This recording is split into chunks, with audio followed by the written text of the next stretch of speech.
And hi, everybody. Welcome. We are live. Of course, I am Bryan Armentrout with the Food Safety Foundation, and this means it's Friday. Now, what's interesting is we're an hour later than we normally broadcast, but that's for a very, very good reason. And that's because we're able then to bring Charles Breen on board for our conversation today. And I'm really excited today. Welcome, Charles. Really glad to have you here. Glad to be here, Bryan, and thanks for accommodating me. Oh, you bet. No problem. I mean, yeah, you're on the West Coast, so it's always hard trying to find that right time for the East Coast guys and the West Coast. And what you'll find with this too is we have people that listen to this live stream from all over the world. So it's definitely a time constrained thing. But what's nice about this is because it's recorded, people can watch it later and things like that too. So I'm in Loveland, Colorado, where it's been amazingly hot. The last couple of days, record heat here. It was over 100 degrees. How's the weather up in Washington? Much less stressful. And actually, what's the temperature been up there? It was 80 yesterday, but it's only going to be 72 today. Nice. And actually, I got home last night. My wife was actually a little miffed at me because I was out visiting a client, and the weather was absolutely gorgeous. And so I would text her back, and she wasn't too pleased with me. So that's always interesting. So one of the things we like to do here at the beginning of the live stream, of course, we are on Twitter, LinkedIn, Facebook, YouTube, simulcasting, is everybody pop in and say hello and tell us where you're from. And as I had mentioned before, I'm in beautiful Loveland, Colorado, which is not the ski resort. There's actually a Loveland ski resort. And then there's a city of Loveland, which is by Fort Collins, kind of the north side of Colorado State and things like that. So not a bad place to be. Good news is the weather's looking better here today. So that's all well. So please, everybody, type in. Once again, with this, even though we have an amazing expert here who's going to give us a perspective from FDA, and we'll get into that in a bit, this is a conversation. This is not a presentation. This is not a bunch of PowerPoint slides. This is two people talking about issues that are of interest to people in the food safety community. So the more involved you are in the conversation, the better it's going to be. So please let us know your questions. We'll get to them as they fit into the conversation, and we'll take it from there. So one of the things, and that looks like a wonderful idea, Charles. One of the things that we like to do here in the live stream at the beginning is have everyone lift their cup and their preferred beverage. So I have coffee. It looks like you got coffee there too, Charles. Yep. So everybody, please join us with a sip of your favorite beverage, and let's all enjoy. So hoist your cup with us, please. Such a great way to start the day. I like that. Now, if you're in other parts of the world, who knows what you're drinking at this particular hour. So, Charles, your background is really, really impressive. Why don't you kind of walk everybody through here who doesn't know who you are, kind of your background and what you're up to now? Okay, thank you. I started with FDA as an investigator in San Francisco, approximately when the Earth's crust was still cooling. And I was later the resident investigator in Helena, Montana, a wonderful place to live and work. I was a compliance officer at the Center for Veterinary Medicine for 5 years, the branch director in St. Louis when it was a branch, and I was then selected for being the Seattle district director in 2000. I retired in 2013. I took a break before starting work again, 2 whole weeks, and contacted EAS and have been working independently and with EAS since the fall of 2013. Nice, yeah. EAS Consulting for anybody, and so Charles' email address is on the screen as well. EAS is a consulting group with an amazing variety of expertise, like Charles, that you can call upon. I work with EAS as well. Just an amazing team over there. So definitely, if you have any questions or there's things that pique your interest in this conversation today, reach out to me, reach out to Charles. That's what we're here for. So pretty much for people who don't necessarily understand the hierarchy of how things are set up in FDA. So when your career was in Washington, kind of walk us through what you would do then as what's the title again? District director, right? Yes, it was. Yes. Yeah. please understand things have changed since I retired. Okay. When I was working, Seattle District still had the entire range of FDA commodities. Investigators were specialized, of course, but it was all under the same district umbrella for a management structure. Mm-hmm. What FDA has done now is specialize the management of commodity-based teams, not only in headquarters, but through the field. Mm-hmm. So whereas I directed investigators who could do work in multiple commodity areas, the current structure is, stovepiped has a negative connotation, but it shouldn't in this case. Yeah. It is, there are people who are specializing in food or medical devices, and if they report to the local management structure, that's fine. But if they're reporting to another management structure, for instance, in Seattle, the medical device people report to their program director in Los Angeles. Functionally, it's a little bit different. There's less surge capacity. You can't move people from one side to another. But it also provides for a greater degree of specialization and expertise within a given commodity area. Oh, absolutely. So if you're a expert at FDA, if you're an investigator with an expertise in food, so in the past, the model may have been you would be going in and visiting food plants, but you were also visiting other types of industries where you may not know as much about. So everything got reshuffled, and food people then would stick to food. And I definitely saw that in my career in food. And so we would have FDA investigators come into one of our plants, and he was a really strong expert in medical device. And he understood that really, really well. And so sometimes there was miscommunication between how he was looking at things and how we were looking at things. And so from my perspective, as coming from industry, I liked that this restructuring took place. Yes, it does mean, like I said, little surge capacity between commodity areas, but it also makes it more explicit for resource allocation. Here's a program that doesn't have enough staff to accomplish its responsibilities. Right, yeah. It no longer gets disguised.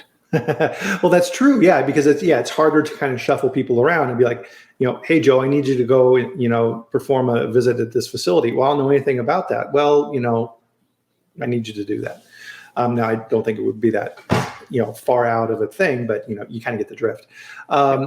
So the resource allocation piece of it, that to me is fascinating. So over the course of a month or a quarter or whatever, I would imagine you would sit down and figure out, okay, here's the things I need to do. I have people that I need to go and visit for cause, meaning that, we've had an issue in the field. We've had reports of illness. I need to send an investigator into this place. There's other facilities that are high risk that you need to say, okay, I got guys that I need to go see these guys, make sure they're doing a good job. And then there's kind of other ones that you're not necessarily as worried about. So you only have so much resources you have to allocate. And so you got to kind of move those things around. From an industrial standpoint, it's very similar to supplier audits. In a given quarter, I could only visit so many suppliers to see how they're doing. So I would pick and choose the ones that I was most worried about. Is that a good description? It's less mechanical. Okay. But yes, the overall description is okay. It starts with priority. What is the area that needs the most attention? And just talking about routine now. The work plan is prepared every year. Within foods, where I did most of my work for the last few years I was with FDA, the Center for Foods would actually list, here are the establishments within your area that you can pick and choose from. They would give us a list that might be 10 or 15% larger than what the work plan called for. And at the end of the year, if 50 to 60% of them were actually accomplished, that was a good year. Because this is routine work. The unplanned work, the illnesses, the outbreaks, things like that would throw the routine work to the side. Yeah. And everybody would be working on the high priority work. Yeah. So there's a big outbreak that happens in produce or something that all of a sudden you're like, oh, all right, I gotta go take care of this. Everything else, drop it. Or the most stark example was in December of 2003 when USDA identified a cow with BSE Ooh. in eastern Washington. Oh, I remember that. Yeah. Yeah, most people do remember that, but we lived it. Oh, geez. I can only imagine. So pretty much it was, drop everything and go figure out what the heck is going on because, Yes. And even before we knew what was going on, we didn't know where it was at first. But the director of investigations, Celeste Corcoran, who was and is outstanding, was, sent people east, go across the mountains and we'll tell you where to go after you get there. Oh, wow. Finally, USDA talked to us and the things went much more smoothly. So so it's kind of like on the industrial side when you manage a crisis situation and you have a recall.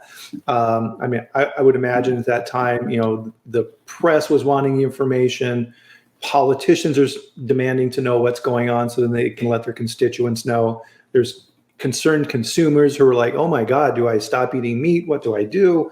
Wow, that would have been a lot to manage. Fortunately, we didn't get many consumer calls, but press, other industry, attorneys for other industry, and the occasional political, but not too much. Mostly they went to headquarters because they figured that's where they had clout. Mm-hmm. Well, that makes sense. I could see where like trade associations and stuff like that, cattlemen's groups and things like that, right? They're calling their senators trying to figure out what's going on. Wow, interesting. So welcome, Wilco from the Netherlands. We have Nilesh from India. Welcome. Glad to have you guys here. Really appreciate it. So one of the things, Charles, as a person, right? So I spent my career in industry managing quality at companies, is FDA shows up. And that mechanism then of there's the inspection and you may or may not get a 483 and all these type of things. Can you kind of walk us through kind of behind the curtains of the mechanics of how all of that works? And sometimes it seems like one place will get written up for something and somebody who may have got written for something up in another area doesn't. How does that kind of work? Well, an inspection gets made. Let's say there's some things that need to be corrected. A 483 is issued. The firm has an opportunity to respond to that 483, usually 15 working days before FDA will consider doing anything more. And since between 30 and 33% of all inspections result in a 483, every one of them, almost every one of them, is in violation of one piece or another of the Food and Drug Act. Mm-hmm. But the number of times it progresses to a regulatory action, starting even with a warning letter, is a tiny fraction of that.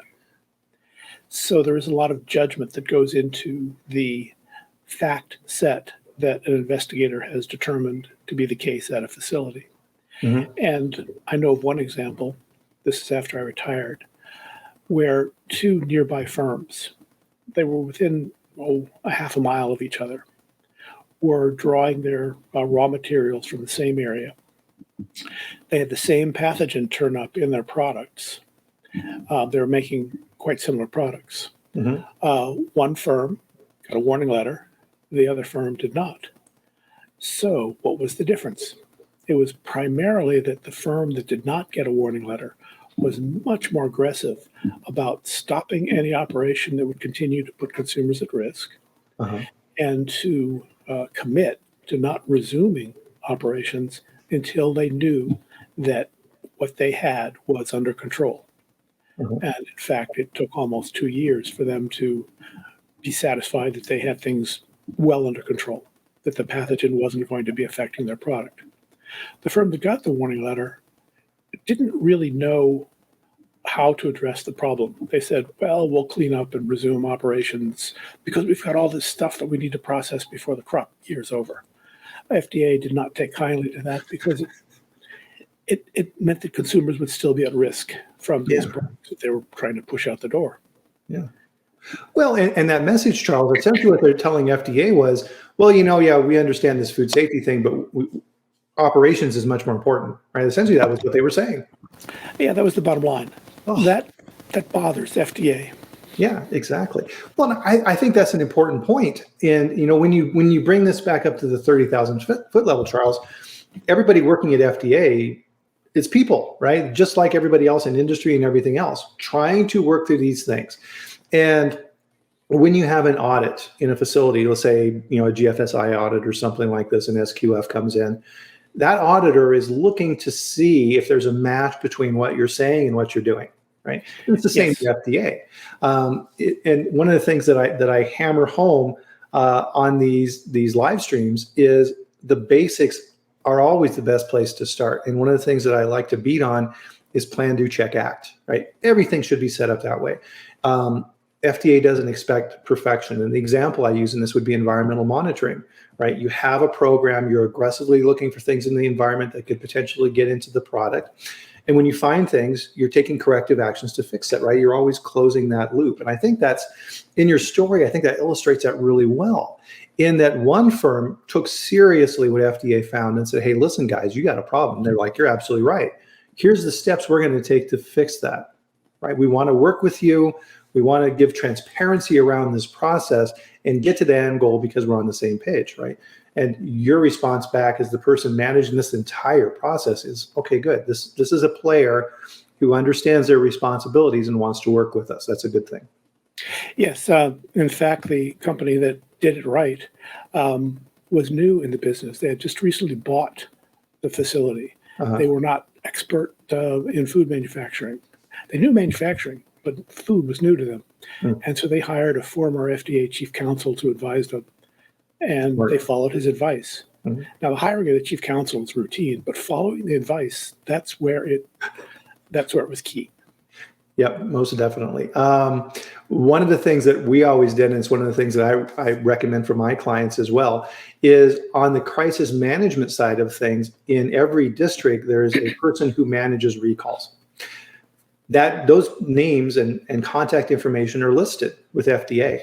Get to know who that person is, right? The time, it's not when the crisis happens. You need to reach out to those guys and say, hi, my name's Bryan. I'm managing quality for this company. Just wanted to let you know that we're doing these type of things at the facility, and we welcome FDA's input and help, right? It's back to that people point, Charles, in that both sides are people, and people that are easier to talk with. I was out at a client this week, and I'm helping them put their programs in place for GFSI and their food safety programs, and they're doing a great job. And that was one of the points that I made with them is I advised them that they need to secure the services of a good food safety counsel now, right? You don't want to build that relationship if something happens. That's too late, right? You need to be able to pick up the phone and who you're talking with, and you trust them, right? It's the same with FDA. You need to build those bridges. Yes, and within the legal profession, there are areas of expertise. You don't want a tax attorney advising you about a food recall. Yeah, and I think that's a very good point, because I think that's something that companies forget, is your in-house counsel is focused on other stuff, and their expertise is in other areas. They're looking at mergers and acquisitions, contract law, human resources. They're not food safety lawyers. That is a very, very specific discipline. It is. And as I was mentioning earlier about the division of responsibilities into commodity areas, the recall coordinator for one commodity might not be in what was once a district office closest to you. For instance, I know that the food recalls out of Chicago are handled from somebody out of Detroit. But it's all listed on the FDA website. You can find out who covers what commodity area, where your facility is located, and it'll say who you should call. And even if you don't call them up and say, hi, here I am, at least make a note of the phone number and the email address so that when something occurs, you don't have to spend time looking it up again. Yeah, that's a good point. You don't necessarily want to, I hate to use the term waste their time, but you don't want to unnecessarily put burdens upon them, right? Because if you're the recall crisis coordinator, you got a lot going on. Yeah. When the atmospheric impeller turns brown, you don't want to have to spend any more time doing routine stuff than you have to. And knowing where to call first is the best way to go. Absolutely. So that's very interesting. So part of So FSMA obviously has changed the world dramatically relative to how companies are managing things and how FDA is now responding to things. And part of what we do at the Food Safety Foundation, and part of what I look at in my consulting business, is case studies. Industry, so to your earlier example, Charles, things that we have players who did a great job responding, right, which we need to model. But conversely, those ones who didn't do a good job responding, those can teach us some things too. And the example I've been watching really closely here recently is Real Water down in Nevada. Have you been following that one too? A little bit. Yeah. I've read the news reports.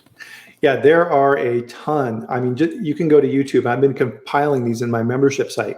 There's at least 20 local and national stories of interviews with victims and lawyers and like Inside Edition and CBS News and these type of things talking about this Real Water case. So for people who don't know, Real Water is a alkalized water that I'll say was because they're shut down now, in Nevada. They were distributed in the West. Pretty successful. So they were adding something to the water, and it's not really clear what at this point, that was, jacking up the pH. And it looks like, and this is something I'm going to be curious for your take on, because on the industry side, we have to kind of piece this together as outsiders and figure out what's going on. So it appears from what I've seen so far, and this is just my opinion, that based upon an employee interview, right, they actually had a former employee who was making this batch interviewed on camera with a news agency, testifying, it wasn't court, right, but he was giving his impression of, yeah, I add this stuff to these batches of water. I don't know what it is. They just tell me to add it. And I went to go do the test, which I assume was a pH test, and it wasn't right. And so my boss just told me to add a bunch more. So I added a bunch more. So then this resulted in something that we normally don't hear about, right? Which is with the liver, right? We hear about hepatitis and things like this, which we always assume is viral or things like this. But really that applies to a broader category of things which the liver can be impacted. And a lot of people got really sick really fast. And I think there were like 5 children. They couldn't treat them in the area where this happened in Nevada. They had to air flight these kids out to Salt Lake City. They were talking liver transplants, but luckily they were able to nurse these kids back to health, and thank goodness none of that happened. But the response back from the company is what I find most interesting. And FDA had to really ratchet up their response quickly, moving to injunctions against the company to stop them from manufacturing product, because FDA essentially, the conversation as I can piece together was, hey, you guys need to shut down and stop selling product. Okay, we'll do that. Hey, you're still selling product. Oh, are we? Oh, sorry about that, right? And so FDA got fed up really quickly and took very aggressive action. So that's kind of my viewpoint from an industry standpoint. As an outsider, but tons of FDA experience, how does that kind of filter through your view? Well, when I worked for FDA, there were, in my mind, 3 kinds of firms out there. There were the ones who wanted to do it right, and mostly succeeded. And when they slipped, they fixed. There was a small portion of firms that wanted to do it right, but were incompetent. Mm-hmm. And there was an even smaller portion of the firms who didn't care about doing it right and didn't want to be told by anybody, here's how to do it. Mm-hmm. Those were the ones for whom FDA attention was directed the most, the last 2 categories. Mm-hmm. The ones who couldn't do it right and the ones who wouldn't do it right. Oh, and so did those tend to be like smaller operations, newer manufacturers, like we were talking about earlier, so people who were new to food? Was there any pattern? There were some smaller firms, yes. There were also some large firms. Recently, by this I mean a couple of years ago, do you recall the major recall of a breakfast cereal because of salmonella? Yes. Okay. The company that was selling it, the brand name company, had a contract manufacturer for that product. Mm-hmm. And the contract manufacturer had an environmental sampling program, monitoring program within their firm. And they were detecting positives for salmonella. Mm-hmm. And it was like, oh, okay, moving on. Seriously, Okay, yeah, interesting. they did nothing to prevent the salmonella from moving from wherever they found it to the product. And it did get in the product, and there was a huge recall. Um, they were the first recipient of an FDA warning letter based upon FSMA charges. Mm.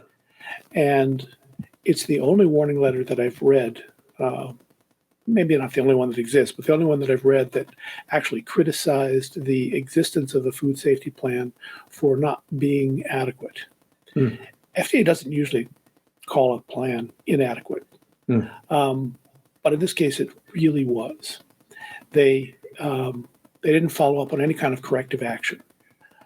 And I don't know if this company is still making the product, but I do know it's a very large multinational that was really surprised. I know of a very large pet food manufacturer that was surprised with a warning letter. Mm-hmm. What they had done was get a premix from another firm that inadvertently had included, I don't know, some 9 to 10 times the level of vitamin D. I think it was D. It was a fat-soluble vitamin, the kind that accumulates and when overdosed can cause problems. The plan they had for supplier control was they would check the content of the ingredients in their premix. Well, they didn't check the vitamin because it's such an expensive and difficult analysis to perform. Right. So in this case, the manufacturer of the finished product got a warning letter instead of the manufacturer of the premix. Mm. Whereas in the cereal, it was the other way around. The contract manufacturer that was making the finished product for the brand name seller got the warning letter instead of the brand name seller. So it's not a one-to-one comparison, but the pet food manufacturer was shocked. They thought they were doing it right. They thought they were doing what they were supposed to. And they were in very nearly all instances except this one. Mm. And I would assess their probability of getting a warning letter in the future as almost nil. Right. They got the message. Good. They know what FDA expects. When you say you're going to check something in your food safety plan, you had better be checking it. Mm-hmm. Yeah.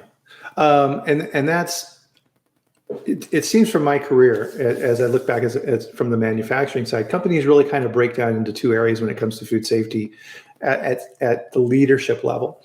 And the first one always makes me worried, and I'll jump on this right away when I see it, is if I essentially get the response back, Charles, along the lines of, well, we've never had a problem before, right? And that makes me just go, ooh, okay, so what you're telling me is that past luck equals future success. Well, that's a dangerous model. Are you sure about that? The other group then is the ones who have had something happen and their eyes are opened, and they realize, holy moly, we didn't realize that this was going on. All right, now we understand, right? And it's sad that has to happen sometimes. Yes, and you named what I think is the key point there. The top management understands. Yes. I have been in some huge multinational firms where the top management does get it, and others where they delegate it out to the plant managers and say, this is your job, you take care of it. And I always, every chance I get when I was in industry, when could sit down with the CEO and explain to them the park doctrine and why they can't do that, right? That would always open eyes, right? Because it was essentially the view, Charles. You summarized it very well. That's not my problem. Yeah, it is. Yeah. It absolutely 100% is. When that warning letter goes out, it's your name on that warning letter, not the operations manager. Yes, and you mentioned the park doctrine. Yeah. For those who aren't familiar, it means that you don't have to know that something is going wrong in order to be held criminally responsible because it went wrong. Right. And did you read recently that Jack DeCoster's appeal to the Supreme Court was turned down? Was it? I hadn't saw that yet. Right. DeCoster was probably the most recently convicted person under the Food and Drug Act for failure to protect food safety. One of the bases for his appeal that he tried to take to the Supreme Court was, I didn't know what was going on. So it wasn't my fault that things went bad. Mm-hmm. But instead of taking the case up and potentially overturning Park and earlier than that Dotterwake, the court decided we don't even rule. This is settled law. Jack, you stay in jail. Mhm. Good. That's what I say. Good. Mhm. Yeah, and that's an interesting point, and it's something that when you read through, and this for people who don't know, you can actually get some, not all, you can get some of the materials that FDA uses for doing their job. So, for example, the Investigation Operations Manual, and you can follow through that and get an understanding of how FDA is doing things. And this is kind of, if you're an investigator in the field, this is what they want you to do. And as we kind of move around in our conversation, a lot of things tie into that. And the observation I wanted to make with that in relation to the Park Doctrine is all of this process of the investigator coming in, looking at your processes, doing a GMP audit versus a food safety audit, all of these type of things are all part of investigation and evidence gathering, right? Mm-hmm. So they are trained that the information that they're gathering is done in such a way that if it progresses to this level of severity, that information is going to be allowed in court. Yeah, but also recall that evidence is collected to show where a firm is doing things right. So if inspected, you shouldn't be intimidated because an investigator is getting into detailed information. If you're doing it right, it's going to go into the file as they're doing it right. Mm-hmm. And that's a good point too. Everybody has a file, right? So yes. as an investigator is going out and visiting facilities and they're taking their notes and preparing their reports and these type of things, and that information comes back to you, there's a file that's built on that. And as the next investigator through the next cycle of visits comes up, they look through that information, don't they? Yes. Mm-hmm. It's part of the routine operations that you can read in the investigator's operations manual if you choose to delve into it. Yeah. Good morning, Nathan, by the way. I didn't see you there, my friend. Always good to have you here. So I've been reading through, so there's a brand new manual out, 2021, and I've been going through that. And don't know if you've been digging into this yet, Charles, but I've been going through the environmental monitoring piece in the manual. Have you looked at that yet? No, I haven't. What's very interesting, and I'd be very curious to get your take on this, is essentially in industry for environmental monitoring, our program has been based on, you look at where Listeria or Salmonella in the environment comes from. So your sampling plan is heavy on drains and floors and things that are surrounding food contact areas, in the theory that if there's contamination in those areas, it's going to move toward those areas and you'll be able to identify those as they magnify in those areas. Pretty much you never sampled food contact areas, things of this nature. Reading through the manual, that's not FDA's approach. FDA's approach when they're going in and doing sampling is the reverse, right? So they're looking at, and this is simplified, right? There's more than this, of course, but I want to get your take on it. So for Listeria, they're looking at zone 1, so direct food contact surfaces, and zone 2 if they're close. So an example is, let's say you have a cooling tunnel and there's condensate on the top of the cooling tunnel, right? They would sample that as a zone 2. They may look at some 3, but they're pretty much going to ignore zone 4. And for Salmonella, they're going to look at, and of course this depends on the product, dry environment, wet environment, all these things. They're going to be looking at 2 and 3 and focusing on those areas when they're getting their sampling plan together. And as you had referenced before with the Center for Food Science and Applied Nutrition, CFSAN, that's the group that's saying, okay, as you're going into this type of facility, here's the type of stuff you should be looking for, right? And they're really targeting in on those type of things. So as I've been working with my clients and working on environmental programs, that's what I've been telling them to do, right? So a huge switch. And I don't think industry realizes yet just how big a change that is. The environmental sampling monitoring that's called for under the Food Safety Modernization Act doesn't really say what zones to sample. Right. And I think part of that is because FDA recognizes the potential liability if it said you will sample zone 1 and a positive turns up. Yeah. If you're using an indicator organism, the positive might or might not really mean there's a pathogen there. Right. But if you do determine there's a pathogen there, now you have a problem Mhm. in that there's all this food stuff that needs to be evaluated. Excuse me. Um, However, given that it doesn't require a manufacturer to sample in zone 1, most of the firms that I've been looking at lately do sample in zone 1. Yeah. Good. And I guess I've been hitting a bunch of good firms in a row. They haven't been finding any positives in zone 1, Mhm. but they have been finding positives in zones 2, 3, and 4, not many in 2. And I believe that FDA considers this to be a good sign in that they're looking in the places where it might show up, as opposed to making sure they never find it by looking in places where it won't show up. You hit the nail on the head, Charles. Right, in industry, and I was guilty of this too. Right, I'm kicking my own butt here. Is it was hear no evil, see no evil, know no evil. Right, it's like, okay, our environmental sampling program is great, everything is fine, and we're just doing this to make sure that we're covered. And that's not the purpose. That is not the purpose. Right. And so part of this, right, and you hit on an important point here too, is FDA will not direct a company when you're doing zone 1 sampling, right? So direct food contact sampling surfaces to hold product. But man, my clients do, right? So as we're putting programs together, we're going to bookend that product, right? So sanitation to sanitation. We're going to sample zone 1. All of that product goes on hold until we get the negative results back, and then we release. Yes. And that's the right way to do it. Yes. If you release it, you're taking a big risk.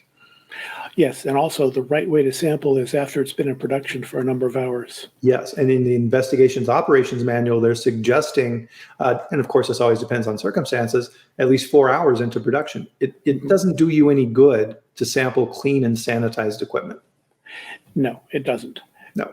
You can sample for biological residue, which will help give you an evaluation of how good the sampling was, Right. The cleaning was. But no, niche environments are, they're pretty much tightened up after cleaning and sanitation. And it takes a while for production to loosen up the biofilm to break off and contaminate a product. Oh, that's a good point. Yeah, because things like Listeria and stuff like that, those type of bacteria, that's what they do, right? They set up an environment. They're like, okay, this is a nice home now. I think we'll hang out here for a while, right? And if you're not stripping that off, it's there and you don't even know it's there. So one of the things I'd be curious to get FDA's perspective on this through your eyes is that when a potential issue happens and FDA comes in to take a look at it, one of the things that from my perspective they look at very closely, as I referenced here just a little bit ago, was those bookends, right? Are you truly segregating your product like you think you are? What about rework? What are you guys bringing over from the prior day? And a lot of times my theory is that when you see there's a recall and FDA goes in to do an investigation to see what the heck is going on. And then a week or two later, you see that recall has expanded. My theory has always been that FDA went in then and found that those end pieces and that segregation that company thought they had weren't very robust when FDA started looking at them. Yes, that's usually the case. But there have been instances where industry itself has said, here's what we thought, but our continued investigation has shown that we were too narrow. So they will take it to FDA to say, we need to expand the recall. It's not always FDA finding and expanding a recall. There are industry members who also have a, oh my God kind of moment and will do the right thing. Good. Oh, hey, everybody, by the way, while we're kind of talking here, this is a absolutely amazing opportunity to ask Charles questions. So if you have a question for him, please put it in the comments here and we'll tackle that. So as like we talked about before this call here, Charles, it's amazing how quickly these calls go, right? We're already almost at the 39-minute mark. One of the controversial topics that FDA and industry tend to fight over a lot is photography. And my position as a head of quality within companies is to always have very strong, robust, no photography policies in my facilities. And if FDA comes in and wants to take pictures, I push back really, really hard. What's your position and what are your comments and opinions relative to that from FDA's perspective? through your opinion? Somewhat less rigid. Uh, Photography can also show you're doing a good job. hmm? But if you're doing a good job, FDA doesn't need to take photographs to demonstrate that. And if you're not, then yes, they will want to take photographs. The case law that FDA is relying on is not food and drug law, but an instance of OSHA using an aerial photography over a pollution-emitting plant, and the facility complained in court saying this was illegally obtained evidence. And the court ruled no, taking photographs is part of OSHA's responsibility to document emission of pollution. So FDA has decided that their position is this precedent allows FDA to take photographs within a facility. But when refused, the response is, are you sure you want to refuse this? Maybe our lawyers should talk to your lawyers. Right. Sometimes firms will then allow photographs, sometimes not. Right. Some firms will take photographs alongside FDA. Other firms just won't allow it at all. What I haven't seen, and what FDA hasn't seen, is a test case where the conditions and practices within a facility are leading to demonstrable harm that cannot be adequately documented and shown to exist without photographs. So usually if there's a facility that has problems, it'll show up in the products. And if there are no problems in the products, then whatever's going on in the facility that looks so awful maybe isn't that much of a health risk.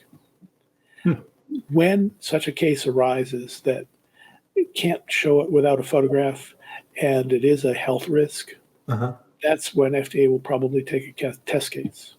There have been some instances where FDA has obtained warrants to take photographs.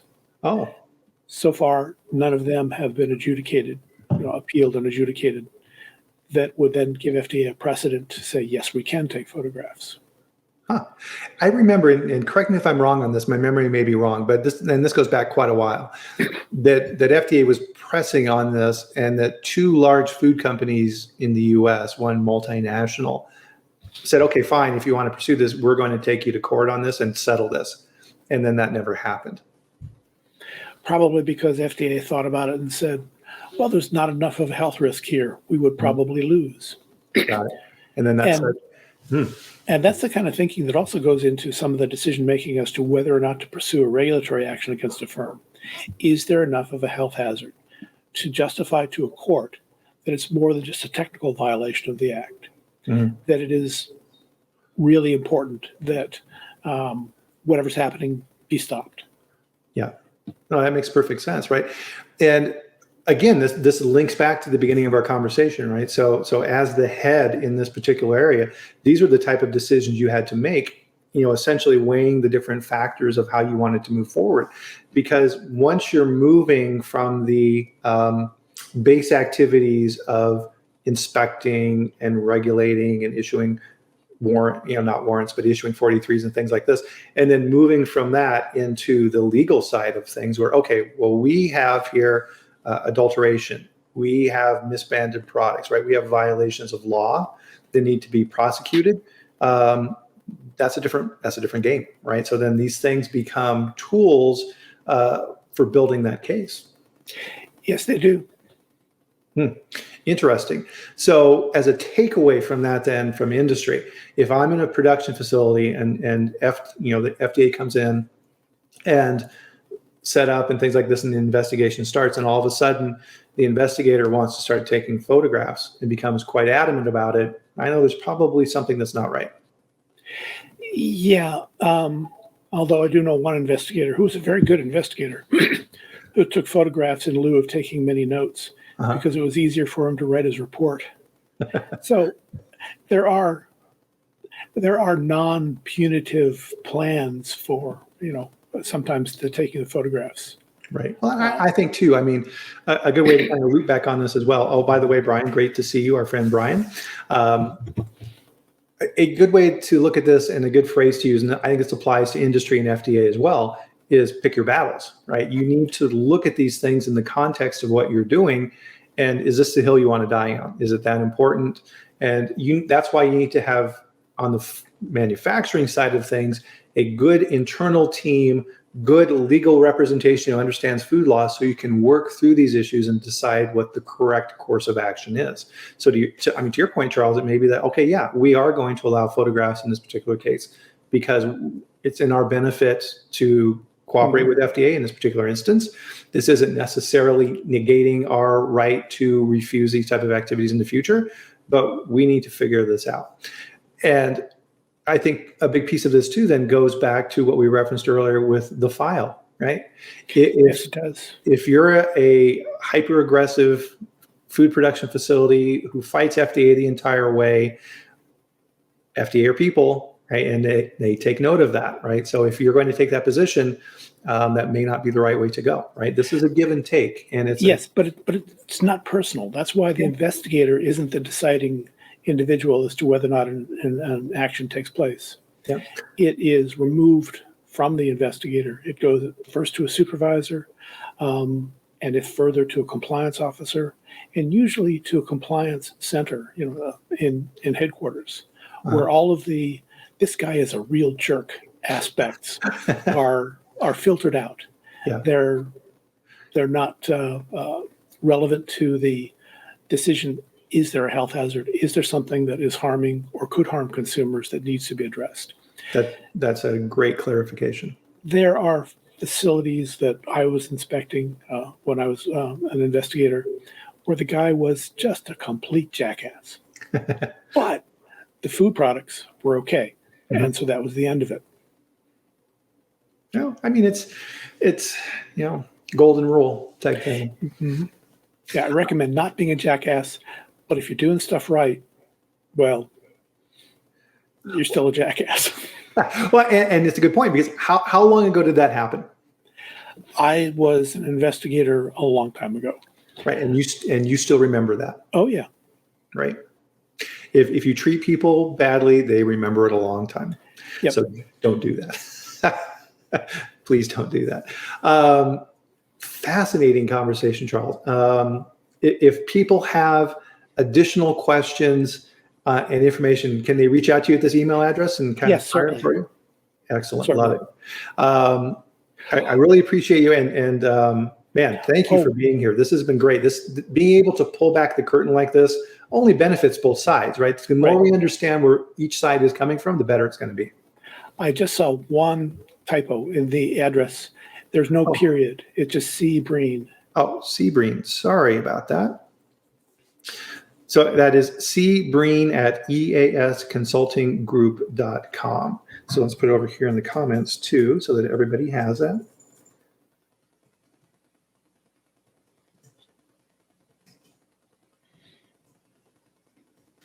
All right, let's make sure I got it right this time. C. Breen, no period, at easconsultinggroup.com.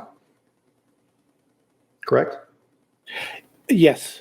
All right. There we go.